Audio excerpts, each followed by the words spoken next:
DCM DKShi ಜೊತೆಗಿನ ಮಾತುಕತೆಗೆ ರಾಜಣ್ಣ ಚಕ್ಕರ್. ಆದ್ರೆ ಸತೀಶ್ ಜಾರಕಿಹೊಳಿ ಸಭೆಗೆ ರಾಜಣ್ಣ ಹಾಜರ್. ಕಾಂಗ್ರೆಸ್ನಲ್ಲಿ ಕುತೂಹಲ ಮೂಡಿಸಿದ ಎಸ್ಟಿ ನಾಯಕರ ಈ ಸಭೆ.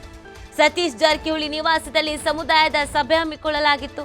ನಿನ್ನೆ ರಾಜಣ್ಣ ಭೇಟಿಗೆ ಕಚೇರಿಗೆ ತೆರಳಿದ್ದ ಡಿಸಿಎಂ ಡಿಕೆಶಿ ಅನಾರೋಗ್ಯದ ನೆಪದಲ್ಲಿ ಡಿಕೆಶಿಯನ್ನ ಭೇಟಿ ಮಾಡಲಿಲ್ಲ ರಾಜಣ್ಣ. ಆದ್ರೆ ಇದೀಗ ಸತೀಶ್ ಜಾರಕಿಹೊಳಿ ನಿವಾಸದ ಸಭೆಯಲ್ಲಿ ಮಾತ್ರ ಹುಷಾರಾಗಿ ಭಾಗಿಯಾಗಿದ್ದಾರೆ. ಬೆಂಗಳೂರಿನ ಗಲ್ಫ್ ಲಿಂಕ್ ರಸ್ತೆಯಲ್ಲಿರುವಂತಹ ಮನೆಯಲ್ಲಿ ಸಭೆಯನ್ನು ನಡೆಸಲಾಗಿತ್ತು. ಸಮುದಾಯದ ಸಭೆಯಲ್ಲಿ ವಾಲ್ಮೀಕಿ ಪೀಠದ ಶ್ರೀಗಳು ಕೂಡ ಭಾಗಿಯಾಗಿದ್ರು. ಸಚಿವ K N Rajanna, B Nagendra, Annapurna, Tukaram, G M Nagaraju, Kampli Ganesh ಸೇರಿ ಹಲವರು ಭಾಗಿಯಾಗಿದ್ದಾರೆ. ಎಸ್ಟಿ ಸಮಾವೇಶ ಆಯೋಜನೆ ಬಗ್ಗೆ ಮಾತುಕತೆಯನ್ನ ನಡೆಸಲಾಗಿದೆ. ತೀವ್ರ ಕುತೂಹಲ ಮೂಡಿಸ್ತಾ ಇದೆ ಎಸ್ಟಿ ನಾಯಕರ ಈ ಒಂದು ಸಭೆ.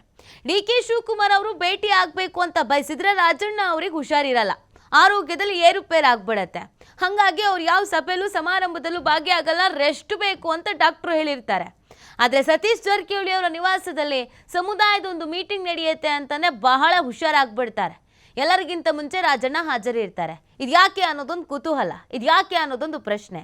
ರಾಜಣ್ಣ ಮತ್ತು ಡಿಕೆ ಶಿವಕುಮಾರ್ ಅವರ ನಡುವೆ ಏನು ಶೀತಲ ಸಮರ ಇಲ್ಲ, ಎಲ್ಲ ಕುಲ್ಲಾನೆ. ಅವ್ರನ್ನ ಕಂಡ್ರೆ ಇವ್ರಿಗಾಗಲ್ಲ, ಇವ್ರನ್ನ ಕಂಡ್ರೆ ಅವ್ರಿಗಾಗಲ್ಲ ಅನ್ನೋ ರೀತಿಯಲ್ಲಿ ಸ್ಟೇಟ್ಮೆಂಟ್ ಅನ್ನು ಕೊಡ್ತಾ ಇದ್ದಾರೆ. ಬಟ್ ಸಮಸ್ಯೆ ಏನು ಅಂತ ಅಂದರೆ ಎಲ್ಲಿವರೆಗೂ ಇದನ್ನು ಮುಂದುವರಿಸ್ಕೊಂಡು ಹೋಗ್ತಾರೆ ಅನ್ನೋದು ಪ್ರಶ್ನೆ. ಒಂದು ಕೂತು ಮಾತಾಡಿ ಬಗೆಹರಿಸ್ಕೊಂಡು ಇತ್ಯರ್ಥ ಮಾಡ್ಕೊಳ್ಳೋ ಮನಸ್ಥಿತಿಯಲ್ಲಿ ರಾಜಣ್ಣ ಇದ್ದಂಗೆ ಕಾಣಿಸ್ತಾ ಇಲ್ಲ. ಡಿ ಕೆ ಶಿವಕುಮಾರ್ ಅವರು ಎಲ್ಲೋ ಒಂದು ಕಡೆಯಲ್ಲಿ ಹೈಕಮಾಂಡ್ ನಾಯಕರು ಹೇಳಿದ್ರು ಅಂತನೋ ಅಥವಾ ಹೀಗೆಲ್ಲ ಎಲ್ಲರದ್ದೂ ನಾವು ಮುಖ ಕೆಡಿಸ್ಕೊಂಡ್ಬಿಟ್ರೆ ಇಲ್ಲ ಅಂತಲೇ ಎಲ್ಲರ ವಿರೋಧವನ್ನು ಕಟ್ಕೊಂಡ್ಬಿಟ್ರೆ ಸಮಸ್ಯೆ ಆಗುತ್ತೆ ಅನ್ನುವಂಥ ಕಾರಣಕ್ಕೋ ಒಟ್ಟುಗೂಡೋಣ ಅನ್ನುವಂಥ ಪ್ರಯತ್ನದ ಹಾದಿಯಲ್ಲಿ ಡಿ ಕೆ ಶಿವಕುಮಾರ್ ಅವರು ಇದ್ರೂ ಕೂಡ ರಾಜಣ್ಣ ಅವರು ಅದಕ್ಕೆ ಸಪ್ಪಾಗ್ತಾ ಇಲ್ಲ. ಅದಕ್ಕೆ ಕುತೂಹಲ ಆಗ್ತಾ ಇರೋದು ಯಾಕೆ ಅಂತಂದರೆ, ಸತೀಶ್ ಜಾರಕಿಹೊಳಿ ಅವರ ನಿವಾಸದಲ್ಲಿ ಒಂದು ಸಭೆ ಇದೆ ಅಂತಂದರೆ ಆ ಸಭೆಯಲ್ಲಿ ಸಿಕ್ಕಾಪಟ್ಟೆ ಆ್ಯಕ್ಟಿವ್ ಆಗಿ ರಾಜಣ್ಣ ಭಾಗಿಯಾಗ್ತಾರೆ. ಸಮುದಾಯದವರು ನಾವೆಲ್ಲರೂ ಒಟ್ಟಾಗಿರಬೇಕು, ಒಗ್ಗಟ್ಟಾಗಿರಬೇಕು, ಯಾರಿಗೇನೇ ಸಮಸ್ಯೆ ಬಂದರೂ ನಾವು ನಿಮ್ಮ ಬೆನ್ನಿಗೆ ನಿಂತ್ಕೊಳ್ಬೇಕು ಅನ್ನುವಂಥ ಒಂದು ಮೆಸೇಜನ್ನು ಪಾಸ್ ಮಾಡ್ಕೊಂಡಿದ್ದಾರೆ ಅನ್ನೋದು ಗೊತ್ತಾಗ್ತಾ ಇದೆ. ಹಾಗಾಗಿ ಈ ಮೀಟಿಂಗ್ ಇನ್ಯಾವ ರೀತಿಯಾದಂಥ ಅರ್ಥವನ್ನು ಕಲ್ಪಿಸಿ ಯಾವ ಮೆಸೇಜನ್ನು ರಾಜ್ಯ ಕಾಂಗ್ರೆಸ್ಗೆ ರವಾನೆ ಮಾಡುತ್ತೆ ಮತ್ತು ಅದು ಎಷ್ಟರ ಮಟ್ಟಿಗೆ ಪರಿಣಾಮ ಬೀರುತ್ತೆ, ಮುಂದೆ ಏನು ಬದಲಾವಣೆ ಆಗತ್ತೆ, ಇದು ಸಹಜವಾಗಿರುವಂಥ ಪ್ರಶ್ನೆ. ರಾಜಣ್ಣ ಸೇರಿದಂತೆ ಕೆಲವು ಸಚಿವರುಗಳನ್ನು ಸಂಪುಟದಿಂದ ಕೈ ಬಿಡಬೇಕು ಅನ್ನುವಂಥ ನಿಟ್ಟಿನಲ್ಲಿ ಡಿ ಕೆ ಶಿವಕುಮಾರ್ ಅವರು ಮನವಿ ಮಾಡಿಕೊಂಡಿದ್ದಾರೆ ಹೈಕಮಾಂಡ್ ನಾಯಕರ ಬಳಿ ಅಂತ ಹೇಳಲಾಗ್ತಾ ಇತ್ತು.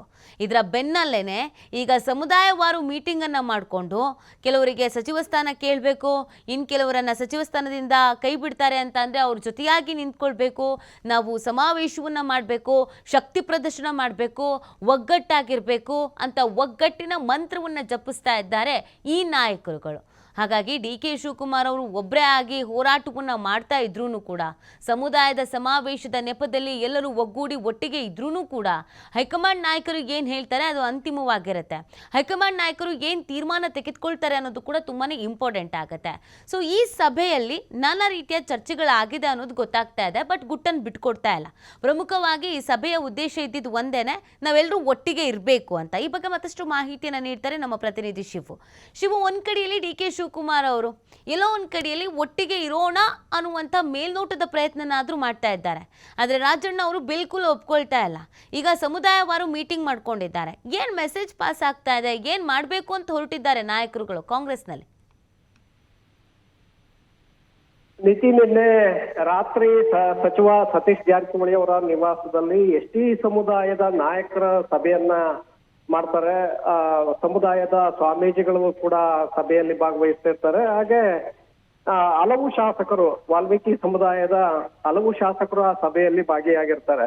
ರಾಜಣ್ಣ ಅವರು ಕೂಡ ಸಭೆಯಲ್ಲಿ ಭಾಗಿಯಾಗಿರ್ತಾರೆ. ಈ ಒಂದು ಸಭೆಯಲ್ಲಿ ಪ್ರಮುಖವಾಗಿ ಹಲವು ವಿಚಾರಗಳ ಬಗ್ಗೆ ಚರ್ಚೆ ಕೂಡ ಆಗಿದೆ. ಒಂದು, ಸಮುದಾಯಕ್ಕೆ ಮುಂದಿನ ದಿನಗಳಲ್ಲಿ ಸತೀಶ್ ಜಾರಕಿಹೊಳಿ ಅವರ ಹೋರಾಟಕ್ಕೆ ಸಾಥನ್ನ ಕೊಡಬೇಕು. 2028ಕ್ಕೆ ಸಿಎಂ ಸ್ಥಾನದ ಆಕಾಂಕ್ಷಿ ಅಂತೇಳಿ ಈಗಾಗಲೇ ಸತೀಶ್ ಜಾರಕಿಹೊಳಿ ಅವರು ಬಹಿರಂಗವಾಗಿ ಸ್ಟೇಟ್ಮೆಂಟ್ ಗಳನ್ನ ಕೊಡ್ತಾ ಇದ್ದಾರೆ. ಆ ನಿಟ್ಟಿನಲ್ಲಿ ಅವರ ಬೆನ್ನಿಗೆ ನಿಲ್ಲಬೇಕು.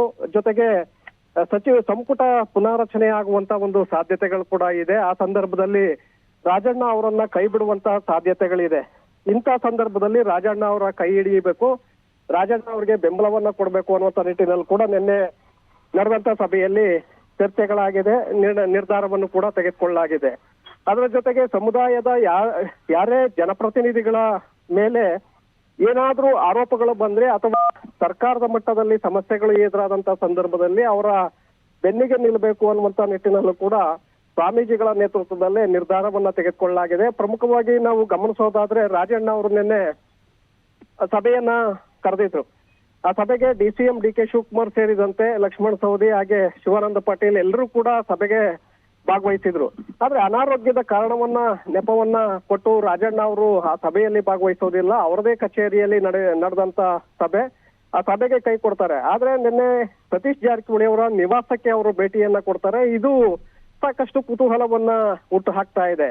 ಒಂದು ಕಡೆ ಬೆಳಗಾವಿ ರಾಜಕಾರಣದ ವಿಚಾರ ಕೂಡ ಇಲ್ಲಿ ತಳುಕು ಹಾಕೊಳ್ತಾ ಇದೆ.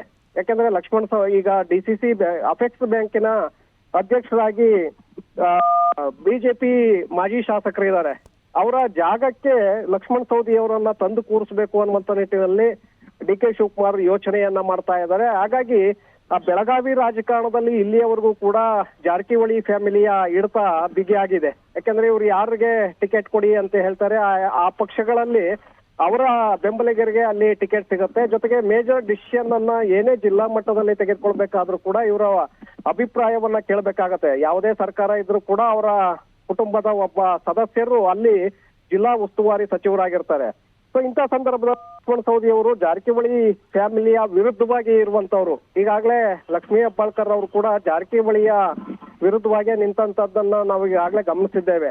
DK ಶಿವಕುಮಾರ್ ಎಲ್ಲೋ ಒಂದು ಕಡೆ ಲಕ್ಷ್ಮಣ್ ಸವದಿ ಅವರನ್ನ ಅಪೆಕ್ಸ್ ಬ್ಯಾಂಕ್ ಅಧ್ಯಕ್ಷ ಸ್ಥಾನಕ್ಕೆ ತಂದು ಕೂರಿಸುವಂತ ಒಂದು ಪ್ರಯತ್ನವನ್ನ ಮಾಡ್ತಾ ಇದ್ದಾರೆ. ಈ ಮೂಲಕ ಬೆಳಗಾವಿ ಜಿಲ್ಲೆಯಲ್ಲಿ ಮತ್ತಷ್ಟು ಹಿಡಿತವನ್ನ ಸಾಧಿಸೋದಕ್ಕೆ ಹೊರಟಿದ್ದಾರೆ ಅನ್ನುವಂತ ಚರ್ಚೆ ಸತೀಶ್ ಜಾರಕಿಹೊಳಿ ಅವರಲ್ಲಿ ನಡೀತಾ ಇದೆ. ಅಂದ್ರೆ ನಮ್ಮ ಒಂದು ಹಿಡಿತಕ್ಕೆ ಹಸ್ತಕ್ಷೇಪವನ್ನ ಮಾಡುವಂತ ಒಂದು ಪ್ರಯತ್ನವನ್ನ DK ಶಿವಕುಮಾರ್ ಮಾಡ್ತಾ ಇದ್ದಾರೆ ಅನ್ನುವಂಥದ್ದು. ಆ ಕಾರಣಕ್ಕೆ ನಿನ್ನೆ ನಡೆದಂತ ಸಭೆಯಲ್ಲಿ ಗಂಭೀರವಾಗಿ ಚರ್ಚೆಗಳಾಗತ್ತೆ. ಇದಕ್ಕೆ ಯಾವುದೇ ಕಾರಣಕ್ಕೂ ಕೂಡ ನಾವು ಅವಕಾಶವನ್ನ ಮಾಡ್ಕೊಡ್ಬಾರ್ದು. DK ಶಿವಕುಮಾರ್ ಪ್ರತಿಯೊಂದರಲ್ಲೂ ಕೂಡ ಮೂಗನ್ನ ತೋರಿಸ್ತಾ ಇದ್ದಾರೆ. ಹಾಗಾಗಿ ಅವರಿಗೆ ನಾವು ತಡೆಯನ್ನ ಒಡ್ಬೇಕು ಅಂತೇಳಿ ಸಮುದಾಯದ ಶಾಸಕರು ಮತ್ತೆ ನಾಯಕರು ನಿನ್ನೆ ನಡೆದಂತ ಸಭೆಯಲ್ಲಿ ಸಂಪೂರ್ಣವಾದಂತ ಒಂದು ಬೆಂಬಲವನ್ನ ಕೊಟ್ಟಿದ್ದಾರೆ. ನೀತಿ. ಓಕೆ, ಥ್ಯಾಂಕ್ ಯು ಶಿವು ತಮ್ಮೆಲ್ಲ ಡೀಟೇಲ್ಸ್ಗಾಗಿ.